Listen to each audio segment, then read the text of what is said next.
বিদেশে যেতে চেয়েছিলেন, ওনাকে যেতে অনুমতি দেয় নাই।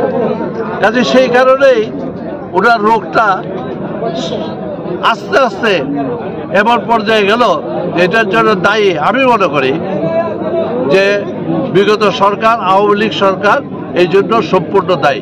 সকলেই অবগত আছেন যে আমাদের প্রিয় নেত্রী, দেশনেত্রী, বিএনপি চেয়ারপারসন, সাবেক প্রধানমন্ত্রী বেগম খালেদা জিয়া অসুস্থ হয়ে হাসপাতালে আছেন।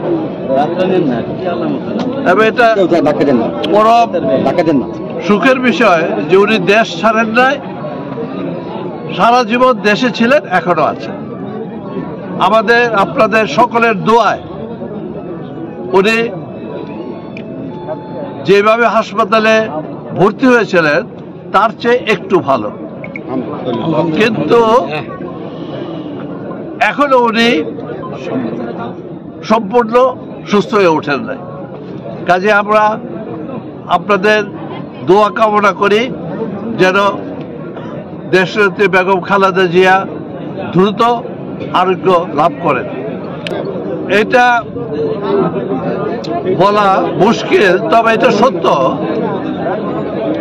যে ওনার মতো নেত্রীকে জেলে ভরে রাখলেন কোনো কারণ ছাড়া। যে বিচার রায় দিয়েছে, রায়ে বলেন নাই যে উনি টাকা আত্মসাৎ করেছেন। যদি টাকা আত্মসাৎ না করে থাকে তাহলে আপনার অ্যাকাউন্টে আরেক অ্যাকাউন্টে নেওয়া কি আত্মসাৎ হলো? সেই জন্য কি একটা জেলে ভরবেন? জেলে ভরেই ওনার এই অসুস্থতা, এবং 16 বছর উনি কোনো ডাক্তারের পরামর্শ পান নাই ঠিক মতো। বিদেশে যেতে চেয়েছিলেন, ওনাকে যেতে অনুমতি দেয় নাই। কাজে সেই কারণেই ওনার রোগটা আস্তে আস্তে এমন পর্যায়ে গেল, এটার জন্য দায়ী আমি মনে করি যে বিগত সরকার, আওয়ামী লীগ সরকার এই জন্য সম্পূর্ণ দায়ী।